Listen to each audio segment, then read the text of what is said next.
our beloved Boss Mike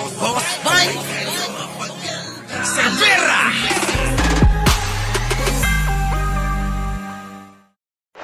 Congressman Dago, you're recognized. Thank you, Mr. Chair. Good afternoon, everyone. Mayong hapon, Colonel Joey. May nga po, sir. I would like to ask you about... Ayan ha, makinig kayo mga kababayan, makinig kayo. Sige, hindi ko puputulin. Panoorin niyo at pakinggan niyo to ha. paragraph 4 in relation to paragraph 12 sa affidavit mo. Sabi mo kasi sa paragraph 4, tinawagan ka ni Chief PNP dati, Ronald De La Rosa. Doon sa paragraph 12, you personally reported to him.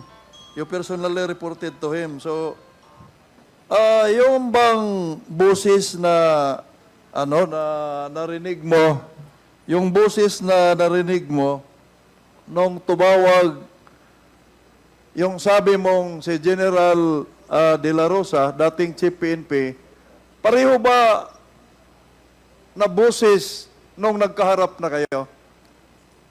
Yes, Your Honors, Mr. Chair.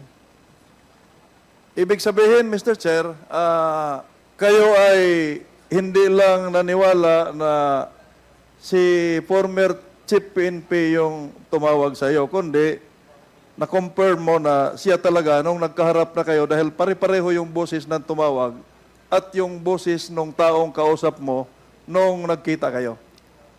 Yes, Your Honor, Mr. Chair. At saka hindi lang ganun, Your Honors, ang pag-intindi ng familiarization ng boses niya, may order na kagad. Order. Okay. Yes. Sinabi mo kanina na nung tinanong ka sa isa sa mga kasamahan namin dito sa committee, kung ano yung masasabi mo sa drug on war ng dating administrasyon. Isa sa nabanggit mong terminology is practical. Practical. Sabi mo successful dahil practical. Can you describe or define what is practical to you in as far as drug war is concerned? Yung practical naman, pag-intindi ko, Your Honors, yung kausapin kaagad direct yung mga involved, tinanong kung sino ang source ng drugs nila, pinuntahan na, hindi na pinahintay na mag-file ng complaint kasi ang kagawian ng police, Your Honors, makahingi lang ng information right after kung mahuli na yung isang suspect. Pero sa time na yon, pag ikaw lang isali ka lang doon sa list, pwede na kapuntahan at saka tanungin kung saan yung drugs mo. That's how, yun ang sa palagay pag-isip ko na very practical approach, Your Honors. Mr. Chair, yung bang sa palagay mo practical sa tingin mo ay in accordance with law?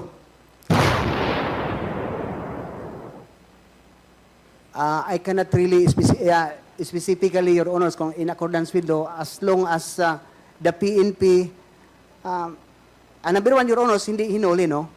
Pangalawa, yun siguro lang ang approach na papuntahin ka sa police station kasi na-list ka, yun siguro ang parang hindi na maganda, Your Honors, no? Binapapunta mo na walang invitation, kung ano pa man.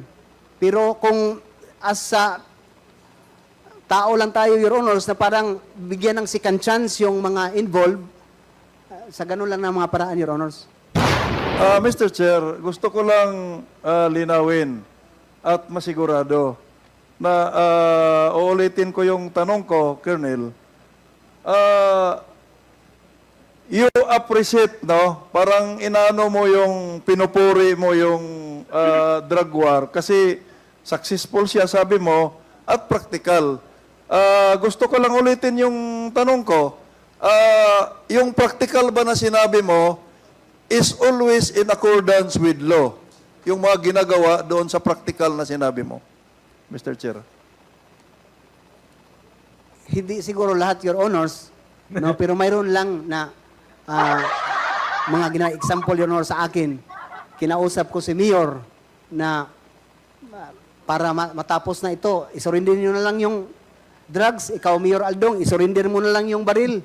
Ikaw, Ardot, isurrender mo lang yung mga tao mo na involved.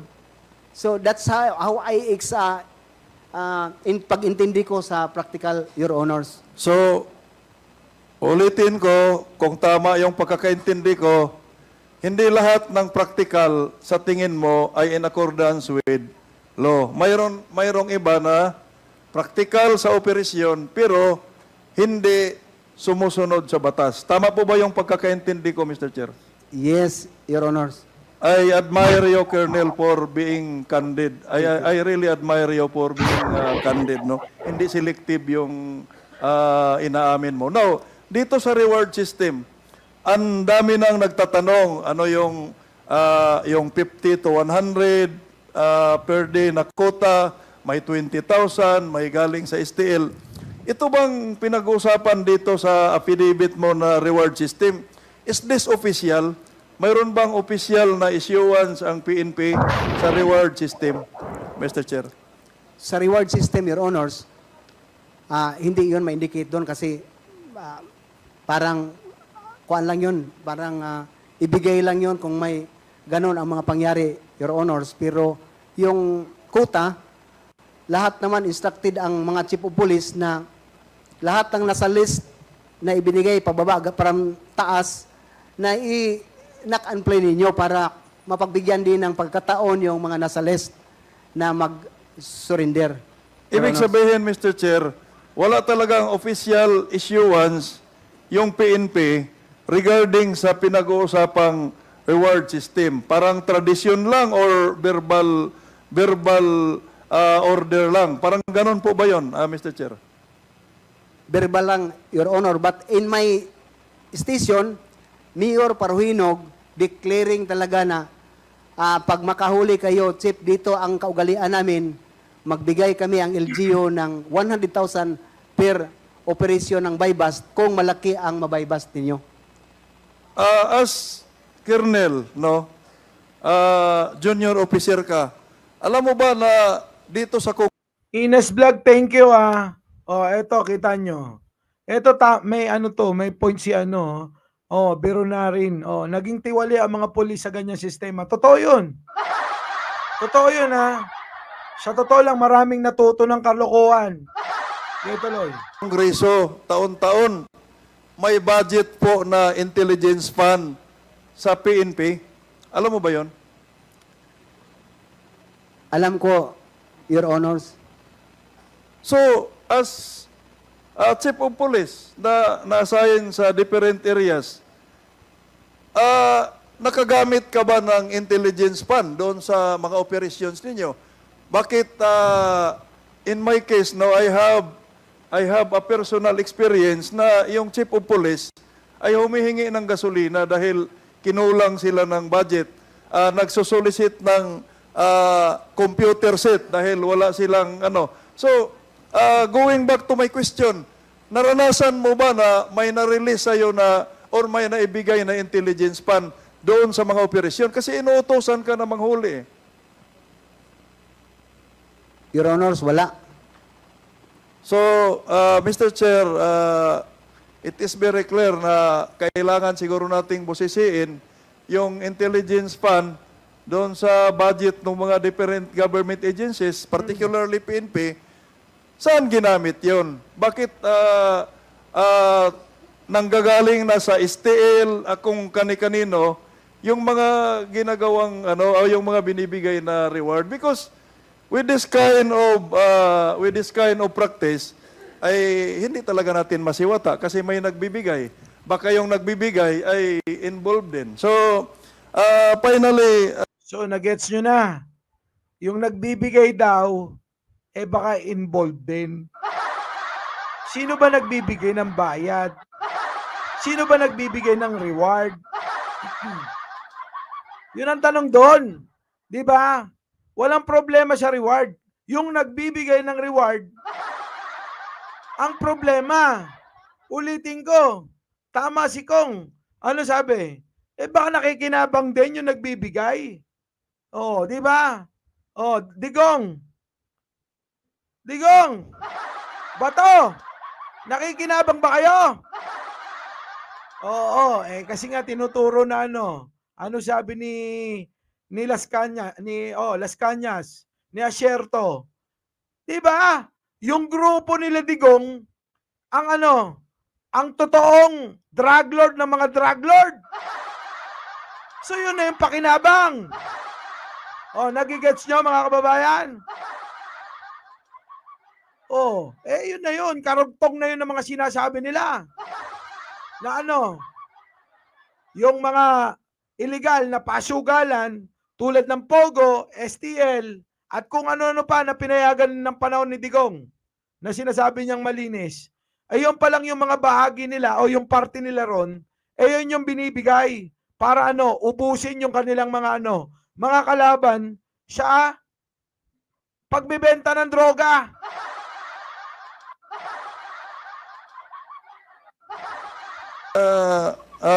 Mr. Chair, although marami akong sanang katanungan, but I would like to yield to the other members. Medyo nakakabahala po yung paragraph 34, no? Na sinabi dito ni Colonel Espinido na from my experience, I can see that the PNP is the biggest crime group in the country. Mr. Chair, Ulitin natin yung sinabi liwanagin natin. katanungan, but I would like to yield to the other members. Medyo nakakabahala po yung paragraph 34, no? Na sinabi dito ni Colonel Espinido na from my experience, I can see that the PNP is the biggest crime group in the country. Kita nyo? Sino ba naman hindi mababahala doon, mga kababayan? Ang pinakamalaking sindikato, sabihin natin sindikato, gumagawa ng krimen, ay ang alin? Ang mismong PNP. Noong panahon ni Digong Niño. Noong panahon ni Digong Niño. Kita nyo, mga kababayan. Mga kababayan, medyo nahirapan na kasi ako magsalita. Babawi tayo sa susunod. Pero sige, tuloy natin. Mr. Chair, if you will allow, can I ask kung sino yung alam ko kasi, we have invited here some... Si Aling Roda, binabash mo na naman ako. Akala ko ba friend na tayo? Di ba? Friend na tayo! Si Aling Roda. Friend na tayo, basta ang alam ko, kamukha ni Toron, si Tonying. Okay lang, kaboses ko, okay na. Sige, tuloy. PNP officials, kung sino yung pinakamataas na PNP officials na nandito, pwede, can I ask a comment from the PNP officials? No, this representation would like to ask, no, that top-ranking PNP officials who are present in this committee hearing, ano po yung masasabi niya doon sa paragraph 34 nung sinabi ni Colonel Espinido, an active member of the PNP, na ang pinaka biggest crime group in this country is yung PNP. If the chair would allow na tanungin natin yung pinakamataas na high-ranking PNP na nandito. May I know who is the highest ranking PNP officer present in the committee hearing today?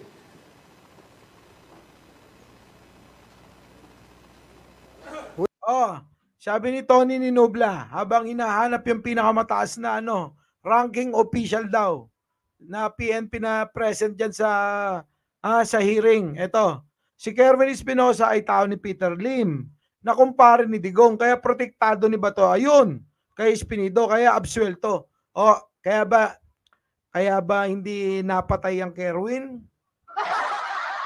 Kaya pinalabas lang, kunyari kinulong.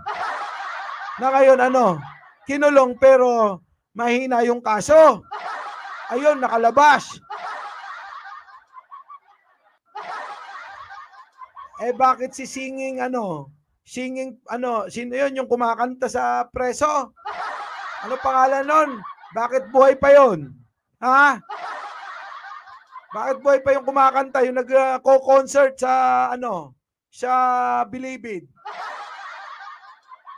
Yung ba kagrupo rin nila? Si Kulangko, oo. Bakit? Ay baka bata rin nila yon. Kasi mga kababayan, tingin ko rito, kapag kalabang ka talaga sa negosyo nila, patay ka.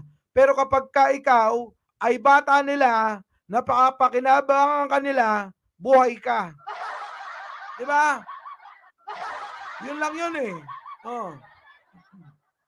Who is the highest ranking, Comsec, who is the highest ranking PNP officer present in this committee hearing? Sir, we have General Karamat. May we ask General Karamat to reply to the question of Congressman Dagook? Siyempre, di-deny niya yan. Di ba kasama rin yan nila Bato? Pasok. Kasama ba nila Bato? Parang iba naman yata na sa isip ko. Paragraph 34 of the affidavit of Colonel Espinedo, sinabi niya na base sa kanyang experience, ang pinaka-biggest crime syndicate sa bansang ito ay ang PNP organization mismo. Ang tinatanong ng representasyong ito, ano po ang masasabi ni General Karamat doon sa nasabi na statement sa affidavit ni Colonel Espinedo, an active PNP personnel at present? So tama nga, bata nga ni Digong, kasama rin nila. Yun, sige, pasagutin natin. Mr. Chair. Mr. Chair.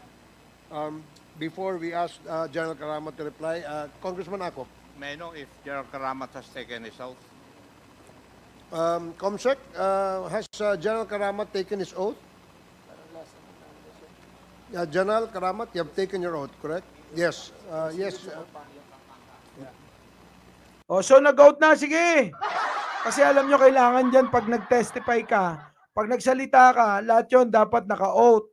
Kasi para magamit, di ba? Para magamit sa mga susunod na hearing.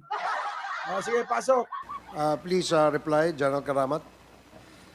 Mr. Chairman, I totally disagree with the statement of Lieutenant Colonel Espinedo that the PNP organization is the biggest syndicate here in our country.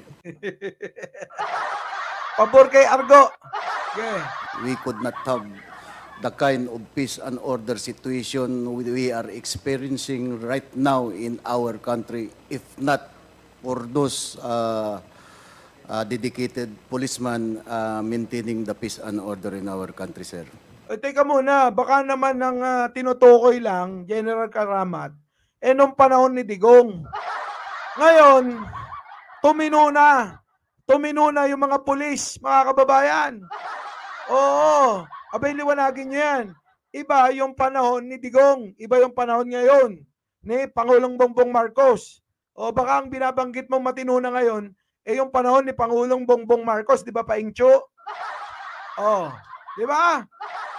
Ngayon, baka naman ang binabanggit ni ni Espinedo, nung panahon, ni Digong. Does that satisfy the gentleman from APEC Party List?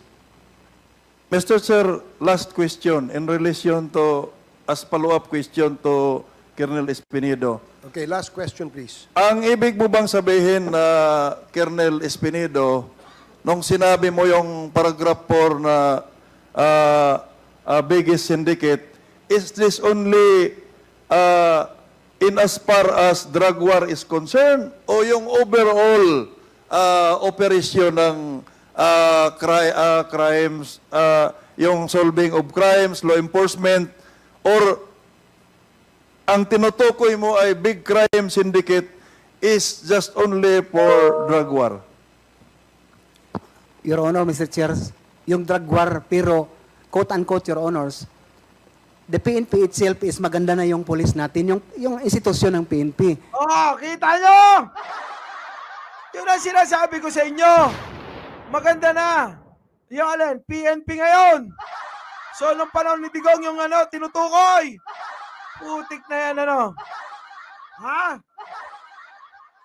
But the member of the PNP, I was one na member na biktima ng gano'n na pangyayari. And I can makasabi ako sa inyo kasi ako ang biktima sa drug war ng former President. Yun pa! Sabi ko sa inyo former President sa drug war. Ni former President.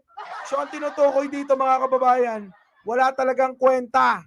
Sino? Yung yung EJK, yung pamamahala ni Digong. Ayan, maliwanag so, nilinaw din ni Espinito, ngayong panahon na to, matino na. Our beloved Boss Mike Cervera.